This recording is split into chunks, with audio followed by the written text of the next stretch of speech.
My childhood sweetheart, Simon, seemed to have a special connection with the new girl who joined our class. Everyone whispered that the popular guy who usually kept to himself had finally fallen for someone. One day, both the new girl and I were stuck in a fire. Without even thinking, Simon picked her up and carried her out of the building. That was the moment my longtime crush on him ended. But later, when another boy told me he liked me, Simon suddenly grabbed my arm. His voice was low as he asked, "So you've already changed your mind? Don't you like me?" I waited for Simon outside the school building for more than half an hour before he finally came out. "Simon!" I called out as I ran towards him. He raised his hand and gently touched my cheek with his knuckles, looking concerned. "How long have you been waiting here?" he asked. "For over half an hour," I replied. Simon took my wrist and led me to a nearby covered area. "Aren't you worried about getting sunburned?" he teased softly, cooling my face with his hands. I leaned into his cool hands, feeling comfortable for a moment before speaking. "We don't have class on Saturday. How about we go to the aquarium?" I suggested.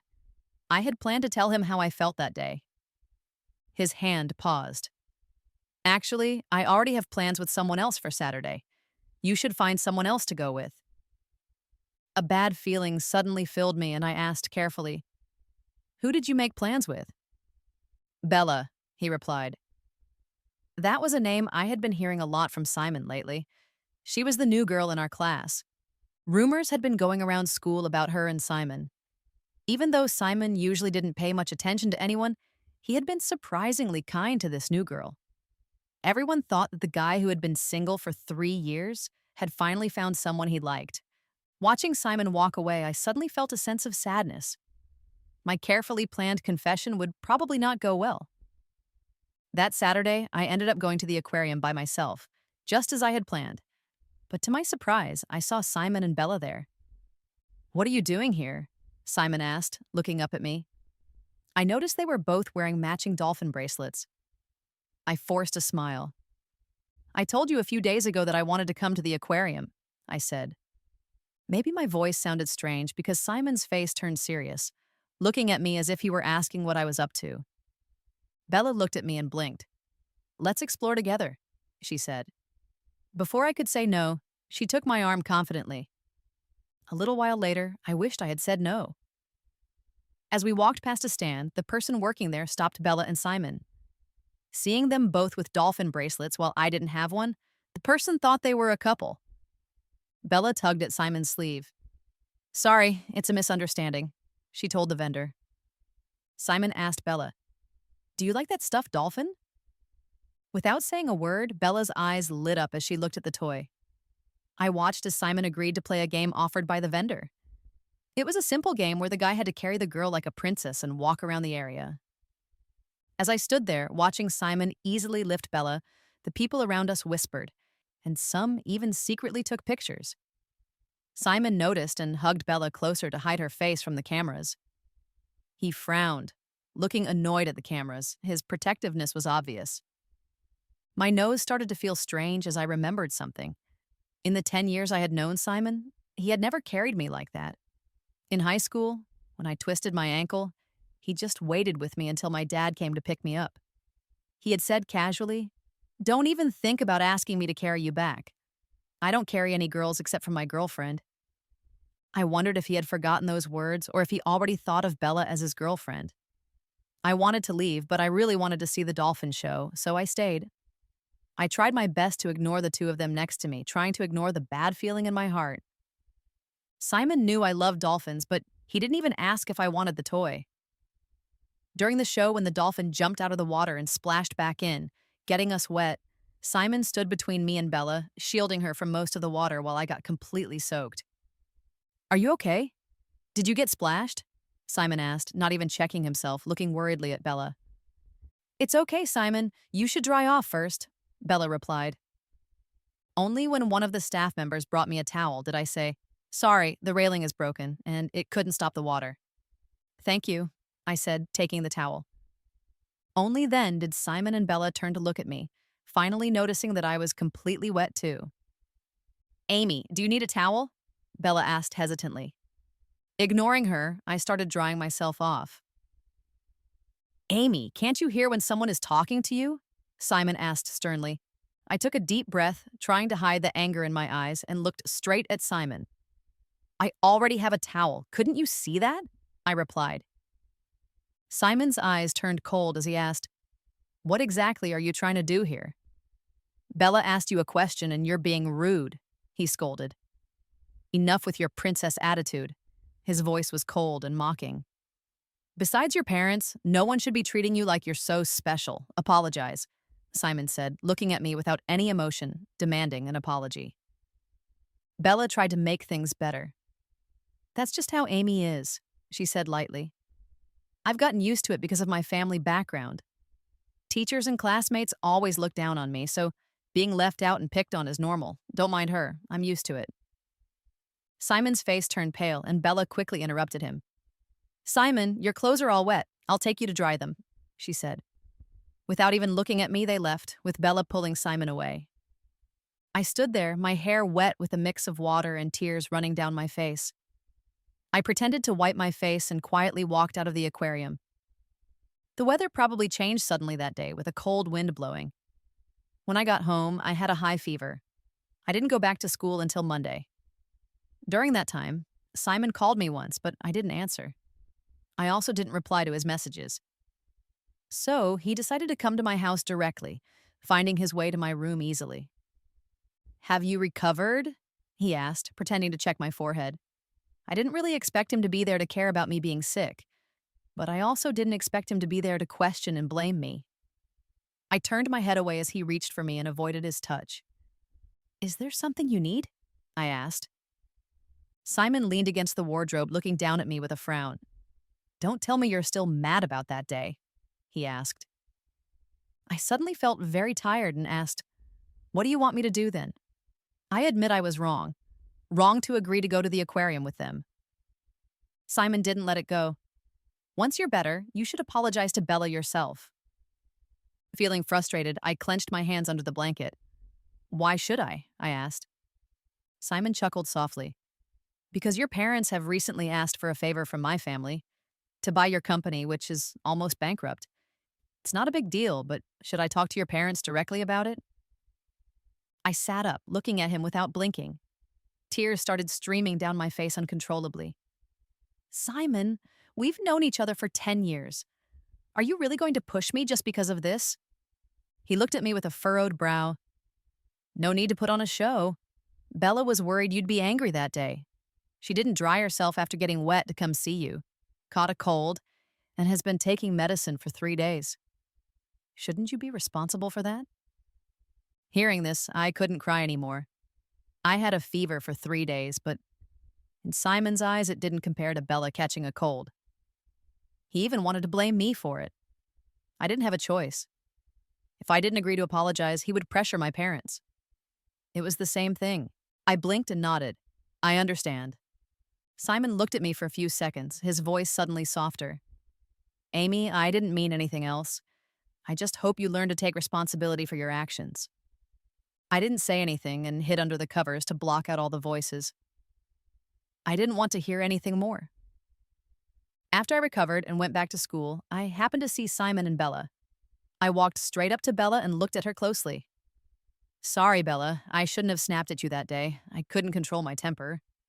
Bella smiled gently and said, It's okay, I don't mind. I'm used to it anyway. For the second time, she mentioned how she was used to being treated badly. Whether she meant it or not, I didn't care to argue.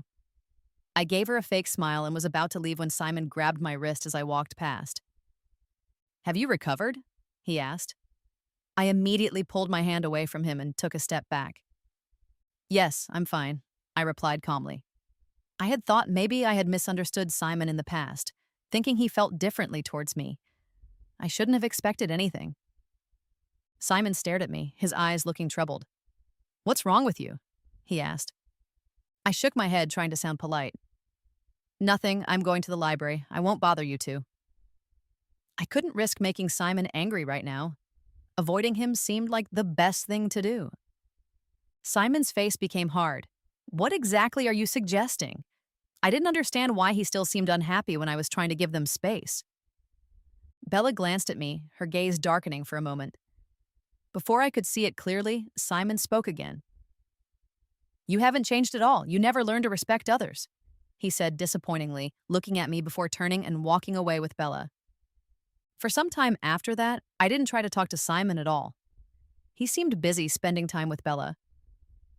At first, I felt sad. Sometimes I thought about the times when he had been genuinely kind to me. I thought this silent fight would go on forever, with Simon and I having nothing to do with each other. However, Bella wasn't happy with just that. On a Friday night, I left the library after 10:30 p.m. The street was almost empty. That night, I saw something bad happening. Two girls were holding Bella down while another one slapped her over and over, yelling at her. Bella's face was swollen from the hits. It was the only way to my dorm room, and I hid in the distance, just wanting them to stop quickly so I could go back. Luckily, after a few minutes, seeing that Bella wasn't fighting back, they got tired and left her there. Bella sat on the ground and suddenly spoke. You've seen enough, right? I casually walked out and said, I'm not interested in what's going on with you. I was just passing by. She laughed lightly and said, Do you think she really hit me because I told the teacher, right? Bella touched her hair. She was mad because her boyfriend was showing interest in me. I'm not upset, she said. This just proves that as long as I'm around, a lot of guys will want to be with me, including Simon. She smiled. A shiver went down my spine. This had nothing to do with me. Bella didn't seem as innocent as she looked. I didn't want to hear her strange ideas. I was about to turn and leave when she suddenly acted crazy, rushing over to grab me. You like Simon, don't you? What will you do then? But he likes me, she exclaimed. She looked at me, her lips curved into a smile. I was surprised and pushed her away. Are you crazy? Bella suddenly seemed to lose her balance and fell to the ground. I hesitated. I hadn't pushed her that hard. Amy! I froze. The voice behind me was very familiar. Simon walked past me and ran to Bella, helping her up. He gently moved Bella's hair and saw the injury on her face. The look he gave me was very cold. I didn't hit her. Don't look at me like that, I said. Simon didn't reply to my words, just quietly asked Bella, Did she hit you? Bella smiled faintly with tears in her eyes. It's okay, Simon, she said. She didn't say yes directly, but she implied it. I scoffed. Believe it or not. Just as I was about to leave, Simon blocked my way. I won't apologize, Simon. Why should I apologize for something I didn't do? His voice was flat.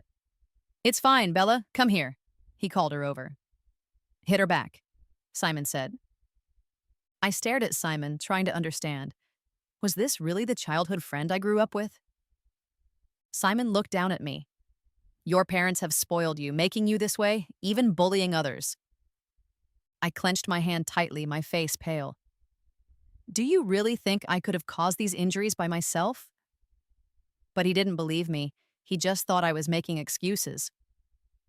His voice had no warmth at all. I don't want to fight with you, he said to me.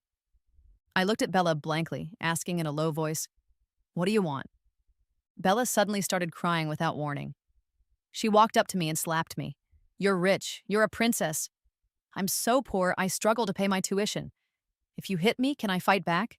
Can I afford your medical bills? Remember what you said at the aquarium? If you and Simon are childhood friends, I won't bother you. Why do you have to be violent? Just because I'm poor and not as well off as you can treat me like this, she cried out to me. I couldn't control my anger, shaking with rage. I raised my hand to slap back, but Simon grabbed my wrist. Amy, he looked at me like I was a stranger. You need to learn a lesson too. As soon as he finished speaking, he pushed me to the ground. I watched as they walked away, talking quietly. Simon, these 10 years I might as well have known a dog. But today's events won't end here. The moonlight was dim, his figure hesitated for a moment, not looking back. The road was too empty, with no security cameras, and those 3 girls wouldn't admit to hitting someone themselves. I didn't know what to say. After a while, I got up from the ground and walked silently towards the dorm. When I reached the ground floor, Simon was standing under the streetlight, looking uneasy. I didn't even look at him, just kept walking. However, Simon walked straight up to me, blocking my way. Get lost, I said weakly.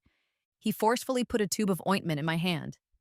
Then, he raised his hand to touch the red mark on my face. I moved away. He frowned, his lips pressed tightly. You made Bella look like that, so I'm just letting her slap you back. Amy, stop making a scene. As soon as he finished speaking, Simon's phone rang. He answered, and I could hear Bella's voice on the other end, sounding weak.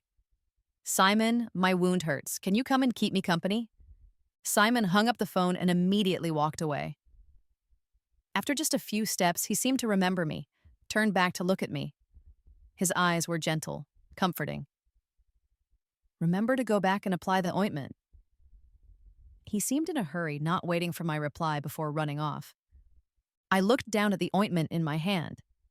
I loosened my grip slightly, letting the ointment fall to the ground. I didn't even glance at it, just walked past him.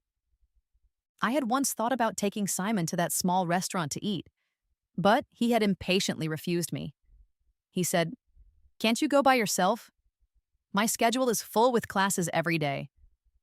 Later, when I wanted to go by myself, I saw him and Bella sitting at a table through the window of the store. He had said he was busy but was willing to make time for Bella. I never went back to that restaurant. Now, I don't even want to. And Simon probably just said it without thinking. The next day, he didn't come looking for me. But I felt a little relief. Simon was always using my parents' situation to control me, like a huge weight on my chest, suffocating me. But ignoring Simon and dealing with Bella directly was something I could still do. That day, I happened to have class on the same floor as Bella.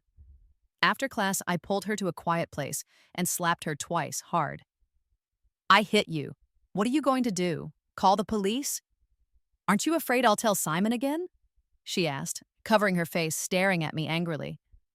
Go ahead, I said. Call him over. He won't hurt you. He'll just let you hit me. There are cameras here. I hit you. I can pay for it. Can you? Just like you said, you have to save up for your tuition. Besides, she probably wouldn't bother Simon too many times, afraid of making him angry. With no one else to rely on in the school, Bella stared at me intensely with a look full of anger. I scoffed, turned around, and walked away. I thought that would be the end of it, but I had forgotten how vengeful she could be. When I was struggling to breathe in the fire, I really regretted slapping her earlier. I was helping my senior classmate in the chemistry lab that day. He went to another building to get some materials, leaving me to clean up. The building was old and not well maintained, with windows and doors that didn't work properly. As I was putting the cap on the alcohol lamp, Bella walked in and casually closed the door. Did you spread that rumor? She asked suddenly. I wasn't in the mood to deal with her questions. I just looked irritably towards the door. The lock is broken. If you close the door now, we can't open it from the inside, I told her, but she seemed to ignore what I said and just stared at me. Now everyone is blaming me. Are you happy? She continued. I had heard about the rumors going around about Bella, saying that she was trying to steal someone else's boyfriend. Frankly, she must have known that the 3 girls from that night were the ones who started the rumors. But she didn't want to make those girls angry, so she decided to take her anger out on me. Looking at her, I asked, Are you imagining things, Bella? Please don't come to me acting like the victim every time, I warned. Simon spoils you. That's his problem. If you keep pushing me, I'll do anything, and I won't let you get away with it. Bella clenched her lips tightly as if she was about to bite them. I hesitated for a moment, feeling like she had lost her mind. While I was still surprised, she suddenly walked up to me without warning and pushed me hard. I stumbled backwards, accidentally knocking over the alcohol lamp. The 3 lamps fell together, sparks flew, and started a fire that quickly spread to the nearby curtains. The windows were old and had gaps, letting the cold wind fan the flames, making them spread even faster. I couldn't stop it in time. In an instant, the flames covered the entire curtain and then quickly spread outwards. The door was next to the window, so Bella and I had to move to the corners of the room, with me in the front corner and her in the back. 2 tables were between us. Under one of the tables, there were probably some flammable things stored, and a small flame quickly grew bigger, spreading across the table and creating a wall of fire between us. Shaking, I reached for my phone, trying to stay calm to call the fire department. Bella was also scared, and she immediately called Simon. The black smoke coming out of the window caught the attention of people outside. Some called the fire department while others went to find a teacher. No one dared to come up, except for Simon. But the fire was already out of control. "Simon, I'm here!" Bella shouted immediately. I looked into Simon's eyes through the flames. "Simon, save me!" Forgetting all the bad things that had happened, I instinctively asked for help. I was scared too. I didn't want to die. Bella was far from the flames. She still had time. But the burning light above me was about to fall. "Simon, can you, for the sake of our 10-year friendship, just this once, save me first?" The door lock had melted because of the heat and wouldn't open. "Unless you break it down, Simon, I'm so scared," Bella cried. Simon seemed to snap out of his shock, looking deeply at me. "Amy, wait for me," he said, and ran towards the back door. He chose to save Bella first. When the burning light above me fell, I couldn't move in time and I woke up in pain. I was lying face down on the hospital bed, trying not to put pressure on the burn on my back. Simon was sitting by my bed with his eyes closed. As soon as I moved, he woke up. "Amy." Simon gently helped me sit up. He knelt in front of me, his face looking tired, but he still managed a comforting smile. "Do you want water, or does your body hurt? Let me call the doctor for you. Where are my parents?" My voice, which hadn't spoken for a long time, sounded very hoarse. "They are busy with the business deal at a very important time. They can't leave. I told them I'll be here taking care of you in the hospital." I looked quietly at Simon for a long time. "Simon, I had a dream. I dreamed about the earthquake in the 4th grade, when I was pushed around by the crowd and couldn't get out. It was you who ran against the crowd, pulled me up, and led me out of the school building. There were several times that day when I almost got pushed out, but you held my hand tightly and you never let go.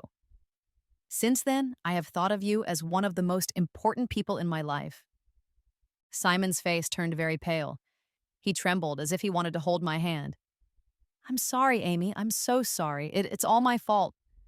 I didn't let him touch my hand. I continued in a calm voice. "After all, you really didn't have to save me first. It's never wrong to save the person you care about first, but Simon, I can't help but be upset." He seemed unable to speak, just looking at me in confusion. I spoke again, deciding what to say to end things between us. "That night, I didn't do anything to Bella. Whether you believe it or not, there was no proof. You believed her over me and made me get slapped for no reason. I slapped her back later, and today, I'm giving one back to you too." After saying that, I slowly raised my hand, wincing slightly from the pain in my back. I pressed my dry lips together, feeling no emotion in my heart. I slapped him. He took it, then looked at me with a very fake expression of sadness and worry, which made me feel disgusted. "Be careful of your strained back," he said mockingly. "Get lost, Simon. Don't ever show up in front of me again. It's useless to threaten me with my parents this time." Before Simon could say anything, a voice from the door interrupted us. "Senior sister, if you're feeling better, can I ask you to stay away from my boyfriend? He has no reason to take care of you." Bella stood at the door, giving me a helpless smile. Apparently, they were already together. Simon looked at me, opened his mouth as if to explain something, but then stayed silent after a moment. "Bella," I smiled, "take your boyfriend and get out. Watching you two for even a second is disgusting." And, under the dim light, I looked at the girl who seemed innocent on the outside but had a rotten heart. I looked into her eyes. People have to take responsibility for what they have done, don't you agree? She could stand there confidently in front of me, which meant the school hadn't had time to investigate the lab fire or didn't have enough proof. Even though the cameras inside the lab were destroyed, there was one in the hallway facing the entrance. It might have recorded something from that time. At least Bella started everything by making me knock over the alcohol lamp, so she couldn't get away with it. It was clear she had done something. I looked down at the shadow Bella made on the floor. She clearly flinched. "Bella, are you scared too?" Simon used to come around in the first few days, but I didn't let him into the hospital room. I don't remember when he stopped showing up. The burn on my back started to heal and new skin grew. Every night my back would ache and itch, bothering me until morning. Maybe Bella forgot. Or maybe she just didn't take my warning seriously. That night, as I tried not to scratch the new skin on my back, sweat gathered on my forehead. Suddenly, my phone by the pillow lit up. I unlocked it to see a message from a number I didn't know with a photo attached. Simon was holding Bella, leaning down to kiss her. To be honest, any jealousy I had felt was long gone. But Bella's obvious attempt to make me angry that night really bothered me. Someone had to pay. But before I could do anything, Simon appeared before me again. I had called my parents to say I was going back to school to pack some things and would be recovering at home soon. I didn't know that Simon was standing nearby and heard the conversation. He decided to help me pack up my dorm room, and that's when he found my diary. It was full of every little detail of how I fell for Simon when I was 17. Simon rushed into my house, ignoring the maid's greetings for the first time. He pushed open the door to my room, his eyes red, staring at me, holding the diary. All my embarrassment was suddenly out in the open. But it only lasted a moment before I calmed down. Simon's grip on the notebook made the veins in his hand stand out. "You've liked me since you were 17?" He stared at me intensely with a complicated look. I met his gaze and simply said, "But I stopped liking you the first time you left me at the aquarium. And I completely lost interest the last time you left me in the fire." I blinked my slightly teary eyes. I felt a little sad for this teenage crush that had quietly ended. "I didn't realize." His voice was very hoarse. Simon took a step towards me, knelt by the side of my bed, his brow furrowed, murmuring to himself, "I never noticed." Even if someone tries to hide strong feelings, they always show in their eyes. But you never paid attention to my eyes. They were always looking at Bella. I didn't feel the need to complain to him anymore. "Don't look like that, Simon. You and Bella look perfect together, a match made in heaven." Simon looked up suddenly, shaking his head with a sad smile. "I guess I don't like her as much as I thought. I started to doubt after she was attacked. She seemed different from the girl I knew." The Bella in Simon's eyes was innocent, gentle, and naive. But when Bella slapped him, it showed her vengeful side. Cracks started to appear in Simon's view of her. When a girl does something he doesn't like, he's done. He's not as good as you think he is. And the only reason he's still with Bella is because he still has hope for his little white flower. The idea he has of her hasn't completely broken yet. That day, Simon looked at me for a long time with a complicated expression. No matter how mean I was, he accepted it all. In the end, he just left me with a confusing remark. Leaning against the door, Simon smiled sadly. "Amy, what should I do? I think I've messed up a lot of things." I didn't have to give him an answer. I just wanted him to leave. Simon held my diary and asked softly, "I haven't finished reading it. Can I borrow it for a couple more days?" I didn't care. It was just trash anyway. "Even if you return it, I will throw it away. It was just garbage filled with feelings for garbage." He lowered his head, looking at the notebook, and whispered softly, "It's not." After my burn had mostly healed, I went back to school. All the unfair things that had happened to me needed to be dealt with. Bella had told Simon that I had hit her, and whether he believed me didn't matter anymore. I didn't need to prove anything to him, but I couldn't just let the slap go without doing anything. I looked for the girl who had hit Bella that night. The enemy of my enemy might not become a friend, but they could be temporary allies. She gave me the information I needed, and she told me without hesitation that it was indeed Bella who had spread the rumors. The girl's words were harsh. According to her, Bella had been with many boys, but had recently stopped, probably because she was serious about Simon. Simon disappeared for several days. It wasn't until a week later that I saw him in a picture with Bella. I don't know if it was just my imagination, but Simon looked completely lost. And I noticed the red mark on his fingertips. It was the first time I saw him smoking. Bella tried to hug him, but he moved away, so she just held his hand instead. I stood in the shadows not far away, took a picture of this scene, and sent it to a few unknown numbers. One of them belonged to the boyfriend of the girl who had hit Bella.